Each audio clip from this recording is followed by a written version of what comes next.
God's Wrath and Full Salvation 29. Bendiciones hermanos y hermanas de habla hispana, soy Diana Canadi, saludos desde San Luis, Missouri. Es una alegría para mí hablarles lo que dice la Biblia acerca de los últimos tiempos. Espero que esta lección sea de inspiración y motivación para su vida, a fin de que usted como hijo de Dios, madure espiritualmente y sea de bendición en su casa, su iglesia y comunidad. Oremos. Padre del cielo, te pido humildemente en el nombre de Jesús, que toques con tu Espíritu Santo el corazón de mis oyentes, y que ellos puedan prepararse y mantenerse firmes en estos tiempos duros y difíciles del fin. Amén. La ira de Dios y la salvación completa. Hemos estado hablando sobre la segunda venida de Jesús durante varias semanas. Ya casi llegamos al final de la serie, pero aún tenemos algunas cosas más que comentar esta noche y la semana que viene. La segunda venida es una doctrina cristiana fundamental, tal como se menciona en Hebreos capítulo 6, versículos 1 y 2. El primer mensaje que recibieron los seguidores de Jesús cuando Él regresó al cielo fue que volvería, según se registra en Hechos capítulo 1, versículos del 9 al 11. La segunda venida fue parte del mensaje del Evangelio que predicaron los apóstoles, quienes fueron testigos oculares de Jesús, como se detalla en Primera de Tesalonicenses capítulo 1, versículos 9 y 10. Lamentablemente, muchos cristianos hoy en día saben poco o nada sobre el regreso de Jesús, o se centran tanto en eventos individuales relacionados con ello que pierden de vista el panorama general, del por qué Jesús regresa. Jesús regresará para completar el plan de Dios para la humanidad. Dios creó a los seres humanos para vivir en una relación de amor con Él como sus hijos e hijas en esta tierra, el mundo que Él creó para nosotros. Tanto la familia como el hogar familiar han sido dañados por el pecado, tal como describe Romanos capítulo 5, versículo 12. Jesús vino a la tierra por primera vez para morir como sacrificio por el pecado, y abrirnos el camino para que todos los que creen en Él sean restaurados a la familia de Dios. Él vendrá de nuevo para limpiar la tierra del pecado, la corrupción y la muerte, y así restaurarla para que sea un hogar digno y eterno para Él y su familia. Jesús viene a traer la salvación completa a este mundo, de acuerdo con Hebreos capítulo 9, versículos del 26 al 28. La salvación completa incluye la resurrección de los muertos, y la restauración de la tierra a su estado anterior al pecado, acabando para siempre con la tristeza, dolor, pérdida o muerte. Cuando llegue la salvación completa, la vida finalmente será lo que estaba destinada a ser. La Biblia nos dice mucho acerca de las condiciones del mundo antes del regreso del Señor. Nos deja claro que se avecinan tiempos cada vez más difíciles para este mundo, y nos pide que mantengamos el enfoque en la visión general y en el resultado final. El objetivo de esta serie es ayudarnos a lograrlo. Jesús exhortó a sus seguidores diciendo que, cuando estas cosas comiencen a suceder, miraran hacia arriba con una gozosa expectativa y alzaran la cabeza, porque su redención estaría cerca, de acuerdo con el Evangelio de Lucas, capítulo 21, versículo 28.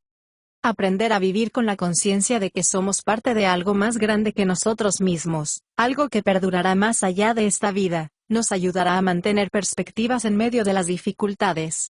También nos ayudará a establecer nuestras prioridades correctamente, reconociendo que las cosas eternas son más importantes, y nos da esperanza en medio de los tiempos difíciles. La segunda venida es un término amplio que nos muestra una serie de eventos que ocurrirán durante un periodo de tiempo antes del regreso del Señor. Algunos de esos acontecimientos incluyen ira y juicio, por lo que es importante hablar de lo que eso significa.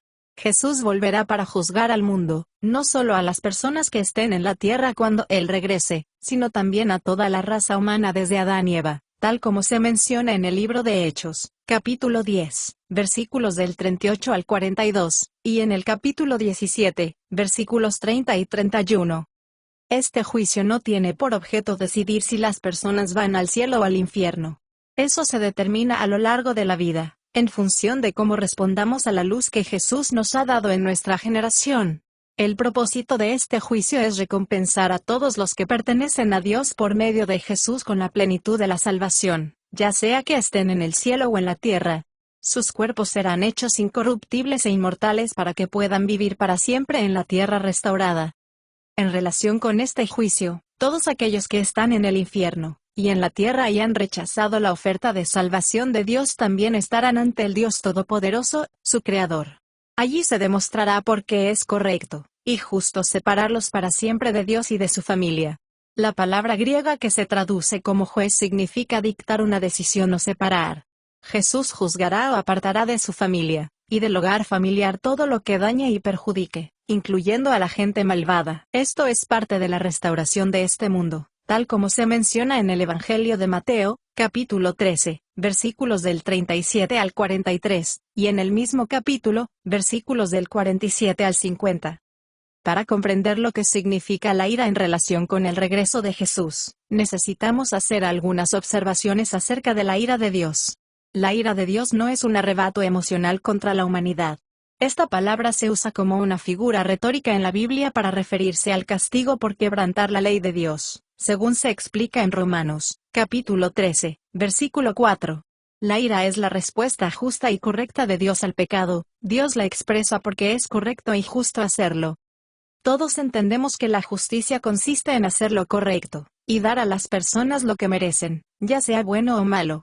Si alguien comete un crimen horrible, nadie se enfada cuando se aplica el castigo apropiado. El pecado, que es quebrantar la ley de Dios, es una ofensa contra el Dios Todopoderoso.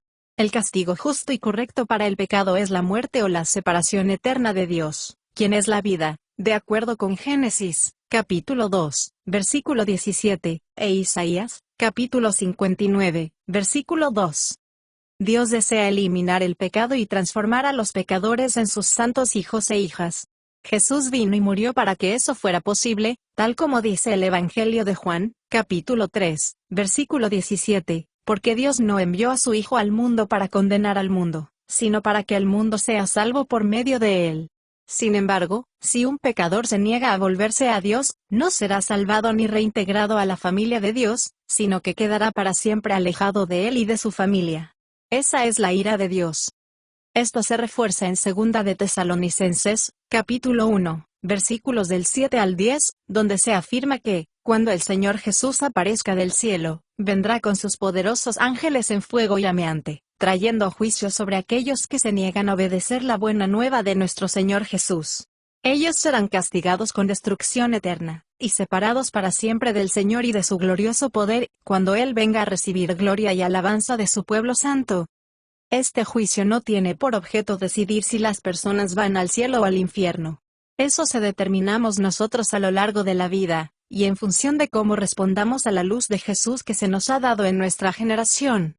El propósito de este juicio es recompensar a todos los que pertenecen a Dios por medio de Jesús con la plenitud salvación, sea que estén en el cielo o en la tierra.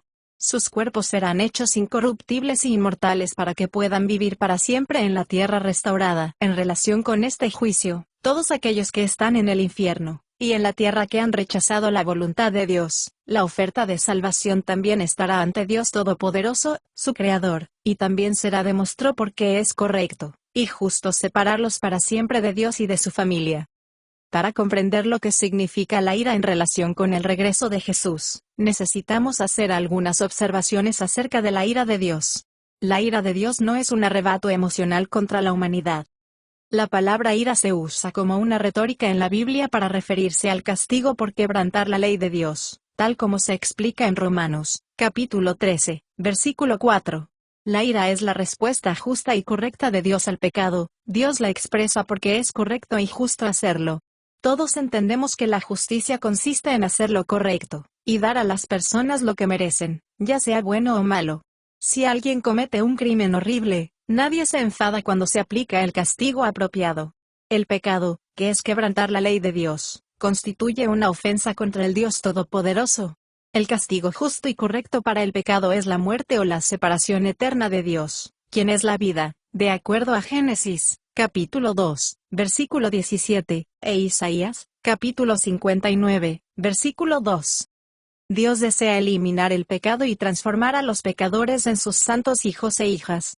Jesús vino y murió para que eso fuera posible, como dice el Evangelio de Juan, capítulo 3, versículo 17. Porque Dios no envió a su Hijo al mundo para condenar al mundo, sino para que el mundo sea salvo por medio de él. Sin embargo, si un pecador se niega a volverse a Dios, no será salvado ni reintegrado a la familia de Dios, sino que quedará para siempre alejado de él y de su familia. Esa es la ira de Dios. Esto se refuerza en 2 de Tesalonicenses, capítulo 1, versículos del 7 al 10, donde se afirma que, cuando el Señor Jesús aparezca del cielo, vendrá con sus poderosos ángeles en fuego llameante, trayendo juicio sobre aquellos que se niegan a obedecer la buena nueva de nuestro Señor Jesús. Ellos serán castigados con destrucción eterna, y separados para siempre del Señor y de su glorioso poder, cuando Él venga a recibir gloria y alabanza de su pueblo santo. La palabra griega que se traduce como destrucción significa ruina, no extinción. No existe mayor ruina que perder para siempre el propósito para el que fuimos creados, la filiación y la relación con Dios. En lecciones anteriores señalamos que, aunque el regreso de Jesús afectará a toda la raza humana volviendo hasta Adán, habrá personas en la tierra que se verán afectadas de una manera única en su retorno. Estas personas experimentarán un caos y una tribulación como nunca antes se ha visto en el mundo, porque estarán vivas en el momento en que la humanidad abandone por completo a su Creador, y dé la bienvenida a un falso Salvador y falso Mesías, el cual es la imitación de Jesús por parte de Satanás, según advierte el Evangelio de Mateo, capítulo 24, versículos 5, 11, 12, 21 y 22. Este hombre será empoderado por Satanás y se declarará Dios. Él presidirá un sistema global de gobierno, en política, economía y religión, tal como se describe en 2 de Tesalonicenses, capítulo 2, versículos 4 y 9, y en Apocalipsis, capítulo 13. Las acciones de este hombre y las respuestas del mundo hacia él producirán el horror y la tribulación de los últimos años de la historia humana en esta era, llevando al mundo a la guerra. Cuando las personas rechazan a Dios y sus normas sobre lo correcto y lo incorrecto, esto conduce a acciones y decisiones cada vez más reprobables, y Dios las entrega a ellas, de acuerdo con Romanos, capítulo 1, versículos del 18 al 32. La última generación experimentará las consecuencias de las peores decisiones que jamás habrían sido tomadas. Estos eventos catastróficos se conocen como la ira del Cordero, según Apocalipsis, capítulo 6, versículos del 15 al 17. Están conectados a Jesús, no porque Él los haga suceder, sino porque el Dios Todopoderoso lo permite. Se entiende claramente que la calamidad que experimentará la tierra en este período final de la historia humana es la consecuencia directa de rechazarlo a Él por un falso Cristo. Por último, el Nuevo Testamento nunca menciona la ira en relación con los creyentes en Jesús. La ira está reservada para aquellos que rechazan al Dios Todopoderoso, su Creador, y su oferta de salvación. En el contexto de que Dios enviará a Jesús para salvar al mundo, según Juan 3:16, Jesús dijo en Juan 3:36, el que cree en el Hijo tiene vida eterna, pero el que rehúsa creer en el Hijo no verá la vida, sino que la ira de Dios permanece sobre él. En el contexto de una conducta pecaminosa repetida sin arrepentimiento, Pablo escribió en Efesios 5:6, que nadie los engañe con palabras vacías, porque por estas cosas viene la ira de Dios sobre los hijos de desobediencia. La palabra que se traduce como desobediencia significa falta de voluntad para ser persuadido, obstinación o incredulidad. No obedecen porque no creen, o no quieren creer. En el contexto del regreso de Jesús para juzgar al mundo, Pablo también escribió en 1 Tesalonicenses 5:9 que Dios no nos ha destinado a la ira, sino para tener salvación por medio de nuestro Señor Jesucristo. Para ayudarnos a comprender lo que significa la segunda venida para la humanidad, debemos considerar la cultura de los hombres que escribieron los documentos del Nuevo Testamento y enseñaron a los primeros cristianos. Estos hombres eran judíos. Sabían por las escrituras del Antiguo Testamento que un día de ira y juicio vendría a este mundo. Sin embargo, también sabían por los profetas, como se menciona en Joel 2:28 al 32, que el pueblo de Dios será liberado y recompensado. Por eso, esperaban el regreso de Jesús con esperanza y no con temor. Pedro, uno de los 12 apóstoles de Jesús, escribió, en 1 de Pedro capítulo 1, versículo 13, los cristianos esperamos con ansias ese día especial para recibir las bendiciones en el regreso de Jesucristo. Por eso, pongamos nuestra esperanza en la gracia que se les dará cuando Jesucristo regrese. El apóstol Pablo, un testigo ocular de Jesús, escribió, en Tito capítulo 2, versículo 13. Esperamos con ansias ese maravilloso evento en el que se revelará la gloria de nuestro gran Dios y Salvador, Jesucristo. La semana pasada dijimos que Pablo escribió 2 cartas a los cristianos que vivían en la ciudad griega de Tesalónica. Pablo había fundado la iglesia, pero se vio obligado a marcharse después de tan solo 3 semanas debido a que la persecución estalló. Hechos capítulo 17. Sus cartas a la iglesia contienen mucha información sobre la segunda venida de Jesús. Pablo comenzó su primera epístola elogiando su fidelidad a Jesús a pesar de sus circunstancias. Pablo les dijo que todos en la región estaban hablando de su fe. Pablo escribió que la gente en todas partes nos dice cómo se convirtieron a Dios dejando los ídolos para servir al Dios vivo y verdadero, y esperar con expectación a su Hijo del cielo, a quien resucitó de entre los muertos, Jesús, quien nos libra de la ira venidera. Primera de Tesalonicenses capítulo 1, versículos del 9 al 10. Pablo les dijo además que, aunque tenemos que irse, nuestros corazones no los han abandonado. Después de todo, ¿cuál es nuestra esperanza, o gozo, o corona de que me gloríe? ¿No lo sois vosotros, delante de nuestro Señor Jesucristo, en su venida? Vosotros sois nuestra gloria y gozo. Primera de Tesalonicenses capítulo 2, versículos del 19 al 20. La semana pasada señalamos que los tesalonicenses tenían inquietudes sobre lo que le sucederá a los cristianos que morirán antes del regreso del Señor. ¿Se perderán la bendición de su venida? Primera de Tesalonicenses capítulo 4, versículos del 13 al 18. Pablo les aseguró que cuando el Señor regrese, traerá consigo a quienes han muerto con él. En ese momento, sus cuerpos resucitarán y se volverán incorruptibles e inmortales. Entonces, los cuerpos de aquellos que aún estén vivos en ese momento también serán transformados en incorruptibles e inmortales, y subiremos al encuentro del Señor y de los demás en el aire. Entonces todos nosotros, tanto los que habían muerto como los que sigamos vivos, regresaremos al cielo con el Señor para estar con Él para siempre, tal como se menciona en Primera de Corintios capítulo 15, versículos del 51 al 53. Pablo exhortó a los tesalonicenses a animarse y alentarse mutuamente con estos hechos, recordándoles que, aunque lamentamos nuestra pérdida, tenemos la esperanza de la reunión y la restauración. Cabe destacar que en este punto Jesús no viene a la tierra ni toma el control, sino que viene en las nubes para llevarse a los creyentes de la tierra. Él y todos ellos regresarán a la tierra algún tiempo después, cuando el período final de caos y tribulación alcance su punto álgido, de acuerdo con Mateo capítulo 24, versículos 21 y 22. Nótese también que Pablo escribió que nosotros, los que estamos vivos, seremos transformados y llevados con el Señor.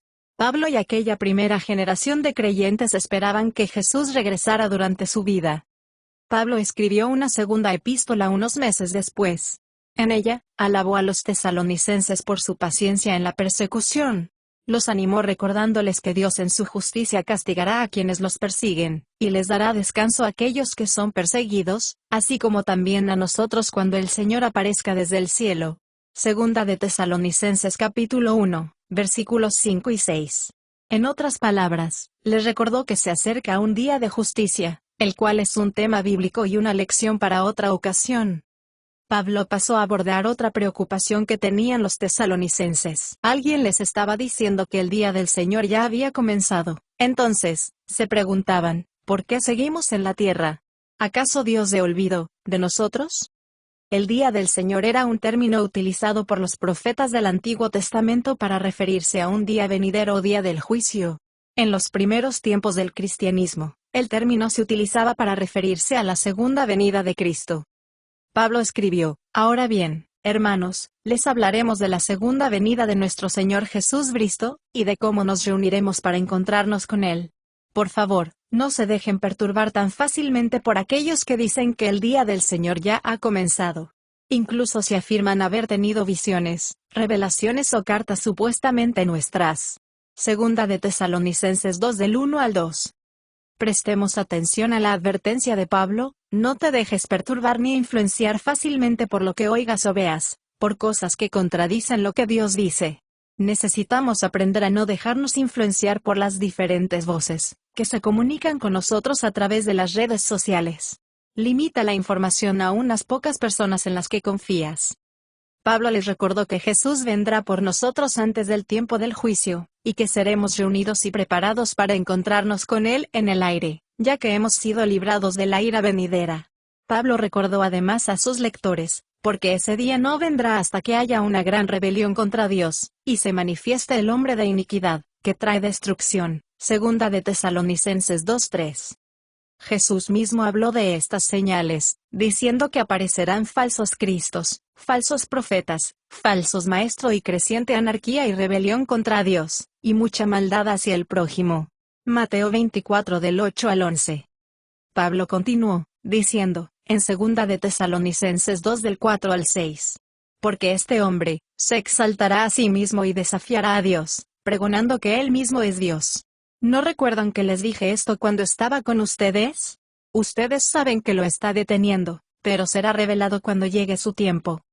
En segunda de Tesalonicenses 2 del 7 al 8, dice, porque esta maldad ya está en acción, secretamente, y permanecerá en secreto hasta que el que lo está reteniendo se quite del camino. Entonces el hombre de iniquidad será revelado, pero el Señor consumirá con el aliento de su boca, y destruirá por el esplendor de su venida. Hombres malvados inspirados por Satanás han intentado establecer el control mundial en el pasado. Hitler, Stalin, Mao. Sin embargo, ellos no han podido acabar con aquel que provee restricción a la maldad en el mundo, porque no era el momento específico para completar el plan. Pero llegará el día en que será el tiempo del fin, y entonces la maldad de la humanidad sin Dios quedará al descubierto. Entonces, pondremos énfasis de Pablo en todo lo que escribió. La esperanza en el regreso de Jesús radica en la culminación del plan, porque esa es nuestra fuente de esperanza. 60 años después de que Jesús regresó al cielo, Jesús le mostró a otro apóstol, Juan, la culminación del plan. Juan registró lo que vio en el libro del Apocalipsis. Informó lo que sucederá cuando Jesús viene con ira y toma el control del mundo. Vio a gente en el cielo alabando a Dios por ello. En Apocalipsis 11:18, dice, las naciones se enojaron contigo, pero ahora ha llegado el tiempo de tu ira, el tiempo de juzgar a los muertos y recompensar a tus siervos, para recompensar a los profetas y a los santos. Todos los que temen tu nombre, desde el más pequeño hasta el más grande, destruirán a todos los que temen tu nombre. La palabra griega traducida como destruir significa pudrirse completamente y arruinar. Sin la administración de justicia y la eliminación de todo lo que daña y perjudica, si la ira de Dios no se presenta, nunca habrá paz, ni libertad del caos y el dolor que reina en el mundo. Juan también oyó esto, Apocalipsis 11 del 15 al 17. Los reinos de este mundo se han convertido en reinos de Dios y de nuestro Señor. Él reinará por los siglos de los siglos. Te damos gracias, Señor Dios Todopoderoso, porque has asumido tu gran poder y has comenzado a reinar. Las condiciones del mundo que la Biblia describe cuando Jesús regrese parecen demasiado extrañas para ser ciertas. Sin embargo, solo será la consecuencia natural a todo lo que pasa en el mundo actualmente. Las restricciones a la caída humana se han ido eliminando progresivamente a medida que el mundo occidental avanza cada vez más. Abandona y demoniza los valores y la ética judeocristianos. Esto ha provocado un aumento de la anarquía en la sociedad. La gente está preparada para un líder global que resuelva los problemas del mundo. Y una vez que los cristianos sean arrebatados de la faz de la tierra, toda restricción a la maldad desaparecerá. Hay muchas razones para creer que estamos en la época del regreso de Jesús. Necesitamos mantener nuestro enfoque sobre Jesús y el plan eterno de salvación.